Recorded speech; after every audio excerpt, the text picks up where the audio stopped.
탐사보도 전문 기자 김경래 최강 시사. 김경래 최강 시사 2부 시작하겠습니다. 오늘 국회 얘기 좀 이어가 보죠. 원구성 협상이 결렬이 되고 더불어민주당이 상임위원장을 사실상 모두 맡게 됐습니다. 지금 이제 야당은 의회 독재다 이렇게 반발하고 있고요. 아마 이런 갈등 상황은 이제 추경안 그리고 그 다음에 공수처 이렇게 이어질 것 같습니다. 이해찬 민주당 대표는 법을 고쳐서라도 시한 내에 공수처 해결해야 된다 이렇게 강조를 하고 있고요.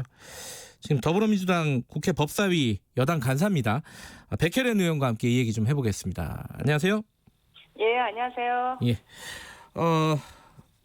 지금 야당은 이게 의회 독재다, 뭐 일당 독재다, 뭐 이런 식으로 얘기를 하고 있거든요. 여기 이 입장에 대해서 한 말씀 듣고 시작을 해보죠. 아니 도대체 정말 이해할 수가 없는데요. 저희가 이번에 진짜 18개 상임위원장을 우리 당이 모두 갖겠다고 말한 적이 단 한 번도 사실 없었습니다. 아니, 네. 처음에 했잖아요. 그 네. 원내대표가. 네. 예. 협상용으로 한 얘기였는데요. 예. 네. 그런데 실제로 그리고 협상 과정에서 저희가 정말 알짜 상임위라는 7개의 상임위를 네. 제시를 했고 거의 합의까지도 이르던 과정이 있습니다. 그리고 요번에 진짜 마지막 어제 그 협상 그저께까지 그 과정을 보면요. 네. 주호영 원내대표가 거의 협상을 거의 마무리하고 갔다고 들었거든요. 네. 네. 근데 마지막 순간에 그것이 합의가 안 되고 네. 결국은 이런 상황이 된 건데 이런 부분에서 저희가 무슨 여당의 일당 독재, 의회 독재라는 주장은 일단은 말도 안 되는 얘기라고 생각합니다. 근데 그 마지막에 이제 조영 원내대표하고 가합의가 이루어졌다. 그런데 어떤 이유에선가 그 합의가 깨졌다. 이게 이제 그 여당 쪽의 주장인데 여기서 이제 김종인 비대위원장이 역할을 했을 것이다. 이런 식의 얘기를 여당에서 하고 있지 않습니까? 이거는 어떤 구도에서 그렇게 말씀하시는 거죠? 이 부분은?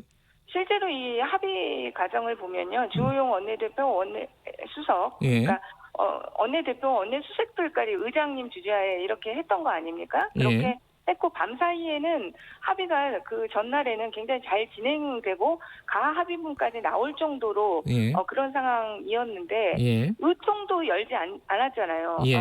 미통당이 의총도 열지 않았고 그냥 밤새 그것이 뒤집혀서 한마디로 안전한 협상 결렬 이렇게 된 상황입니다. 그러니까 추측해 볼 수 있는 것이 그 밤새에 어떤 사람들과 논의하고 그 결론을 내렸을까. 그렇다면 당 지도부일 수밖에 없는 거 아니겠습니까? 네. 거기서 김종인 대표가 반대를 하지 않았을까.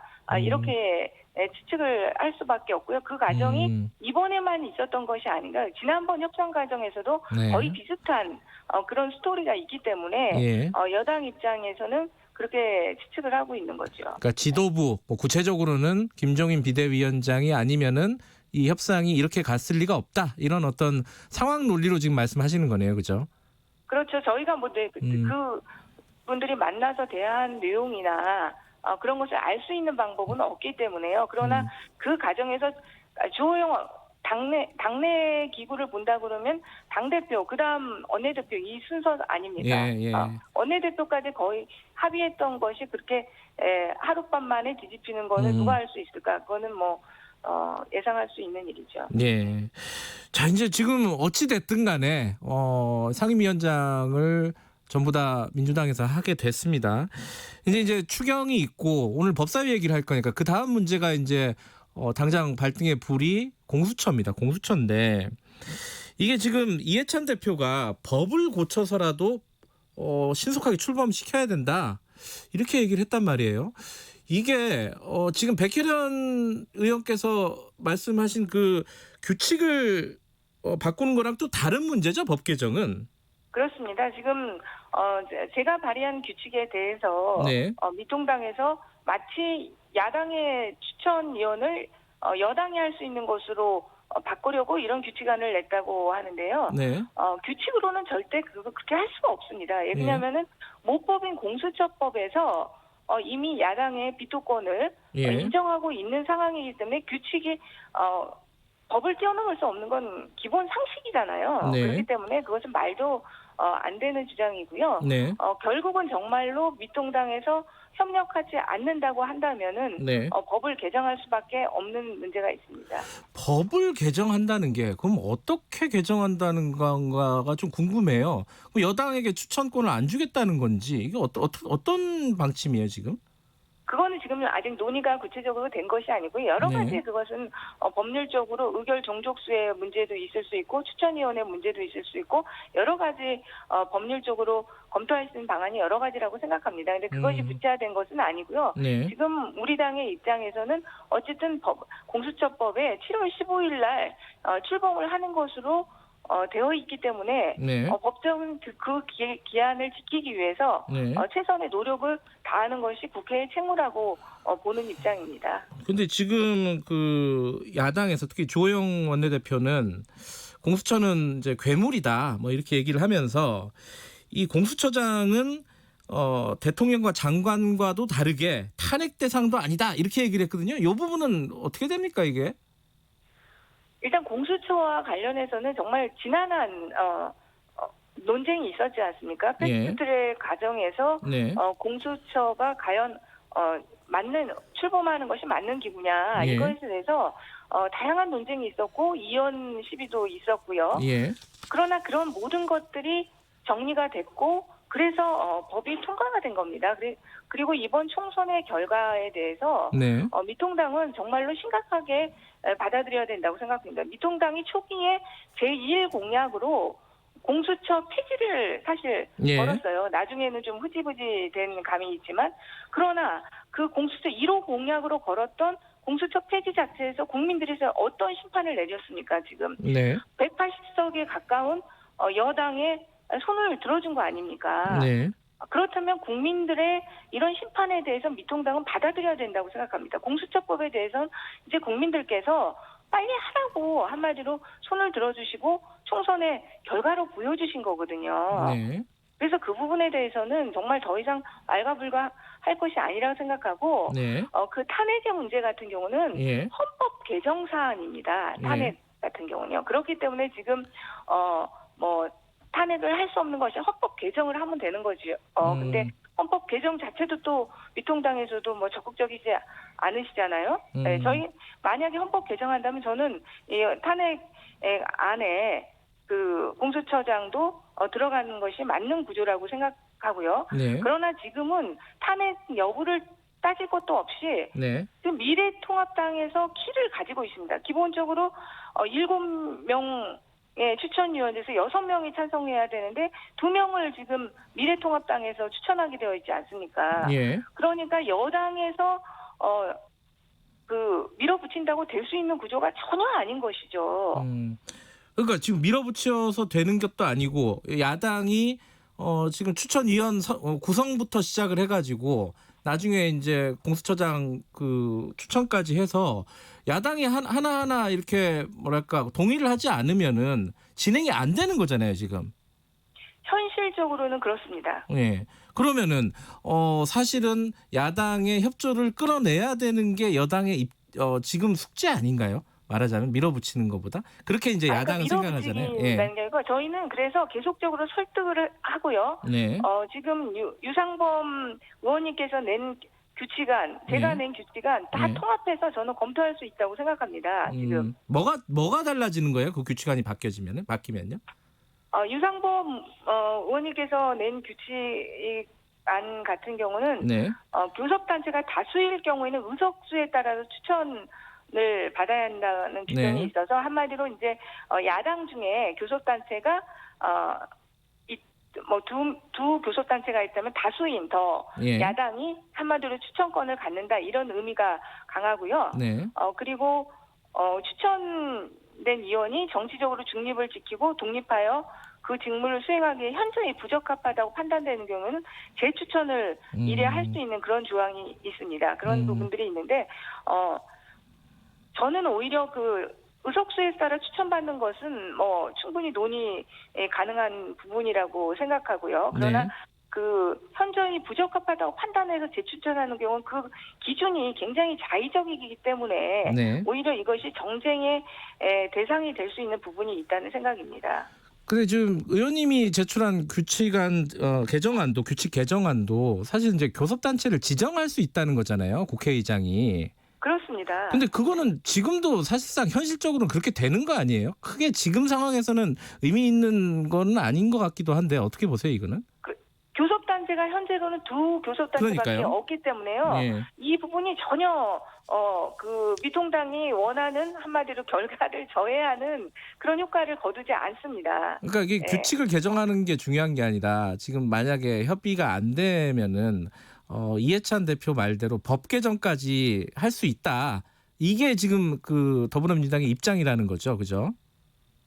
일단은 7월 15일까지 할 수 있는 최선의 노력을 다해보고요. 또 네. 미통당을 설득하기 위해서 네. 여러 가지 일들을 하려고 합니다. 그리고 그 우리가 추천하는 후보도 네. 미통당도 설득할 수 있는 후보를 찾기 위해서 노력을 할 것이고요. 여러 가지 것을 하겠지만 네. 그럼에도 불구하고 이미 통과된 공수처법에 지정되어있는 출범 날짜를 어기고 전혀 협조를 하지 않는다면 결국은 공수처를 만들려는 것이 국민들의 명령이고요. 네. 그 국민들의 명령을 이행하기 위해서 우리 더불어민주당은 노력할 수밖에 없습니다. 그렇다면은 결국 법의 개정을 통해서라도 공수처를 출범시키기 위해서 노력할 것이라는 이야기입니다. 그러면은 사실상 지금 상황에서는 7월 15일 출범은 뭐 현실적으로는 불가능하다 이렇게 봐도 되겠죠, 일단은. 현실적으로 조금 어렵다고는 보이는데요. 또 예. 국회라는 것이 한순간에 또 풀리는 부분들도 있거든요. 그러니까 네. 이 공수처법도 정말 4+1 협의체에서 지난한 논의 과정을 통해서 했고 또 순간적으로 또 합의되는 부분들도 있고 이렇기 때문에요. 네. 최대한 하여튼 기간 안에 또 미통당을 설득해 보도록 하겠습니다. 아까 말씀하시는 거 보면 7월 15일이 데드라인이다. 이렇게 보면 되나요? 협의 과정이. 협의 과정은 그렇게 되겠죠. 얘기하면 근데 협의 과정이 그것이 아니라 법에 저는 이게 국회의원들이 법을 지키지 않겠다고 한다면 법을 만드는 입법기구에 네. 존재 가치가 있을까 정말 의문입니다. 예. 이게 발등에 떨어진 불이니까 이제 뭐 현실화 됐어요. 공수처가 이제 진행이 될 거고, 요거는 이제 슬슬 물어볼 때가 된 것 같습니다. 공수처장 후보 어떤 사람이 돼야 된다고 보십니까? 뭐 자질이라든가 뭐. 일단 여러 가지 자질이 필요하겠지만요. 네. 현재로서는 정말 중립성과 독립성을 견지한 인물이어야 된다고 생각합니다. 공수처가 미통당에서는 계속적으로 이것이 어떤 사법도둑질 기구가 될 것이고 대통령의 친위 기구가 될 것처럼 주장을 하시지만 네. 공수처의 기본 취지가 그리고 구성 방식이 가장 독립적이고 중립성을 견제할 수 있는 구조로 되어 있고 네. 우리가 추천하는 공수처장 후보도 그 독립성과 중립성을 견제할 수 있는 인물로 네. 추천을 드릴 것이라고 국민들께도 약속드립니다. 네. 특별히 생각나시는 분 있으세요? 지금은 전혀 논의된 바가 없고요. 예. 네. 알겠습니다. 그 다른 얘기 잠깐 여쭤볼게요. 이제 법사위시니까 지금 추미애 장관이 연일 그 검찰에 대해서 비판적인 얘기를 꺼내고 있습니다. 근데 같은 당에 계신 뭐 정우천 의원 같은 경우에 추미애 장관의 발언에 대해서 좀 비판적으로 얘기를 하고 있어요. 오히려 또 이 상황은 어떻게 보십니까, 백혜련 의원께서는?